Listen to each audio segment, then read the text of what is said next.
ನಮಸ್ಕಾರ ರೀ ಜವರಿ ಮಂದಿಗೆ. ನಾ ಇವತ್ತು ಮುಂಜಾನೆ ಬೇಗ ಎದ್ದ ಓದ್ಕೊಂಡ್ ಕುಂತಿದ್ದೆ. ಯಾಕಂದ್ರೆ ಮೊದ್ಲೇ ಹೇಳಿದ್ನಲ್ರಿ ಎಕ್ಸಾಮ್ ಐತೆ ಅಂತ, ಅದಕ್ರಿ.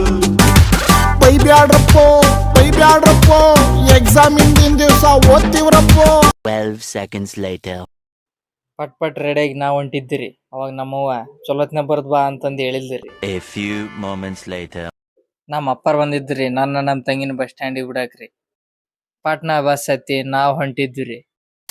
ನೋಡು ಪುಗ್ಸೆಟ್ಟೆ ಸಿಕ್ಕ್ರ ಸಾಕು, ಕುಡಿದು ತಿಂದು ತೇಗಿ ಮಜಾ ಮಾಡಿ ಹೋಗಿಬಿಡ್ತಾನಷ್ಟ. ಹೊಳ್ಳಿ ನಮ್ ದೋಸ್ತ್ ಬಂದರಿ. ಅವ ಬರ್ಲಿ ಕಾಲೇಜ್ ಬಿಟ್ಟು ಬರ್ತಂದ. ಅವನ್ ಜೋಡಿ ಹೊಂಟಿದ್ವಿ. ಕಾಲೇಜಿಗೆ ಬಂದ್ವಿ. ಕಾಲೇಜಿಗೆ ಬಂದ್ಗಳೇ ಮೊಬೈಲ್ ಒಳಗಿಡ್ರಿ ಅಂದ್ರ ಒಳಗಿಟ್ಟು ನಾವ್ ಎಕ್ಸಾಮ್ ಬರ್ಯಾಕ ಹೋಗೇ ಬಿಟ್ಟಿವ್ರಿ. 3 hours later. ನಾವ್ ಬಂದಿವಿ ನಮ್ ದೋಸ್ತನ್ ಕಡೆ ರೀ ಎಕ್ಸಾಮ್ ಮುಗಿಸ್ಕೊಂಡು.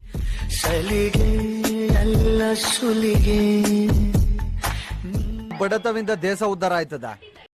ಬರೀ ಇಂಥದೆಯಾ?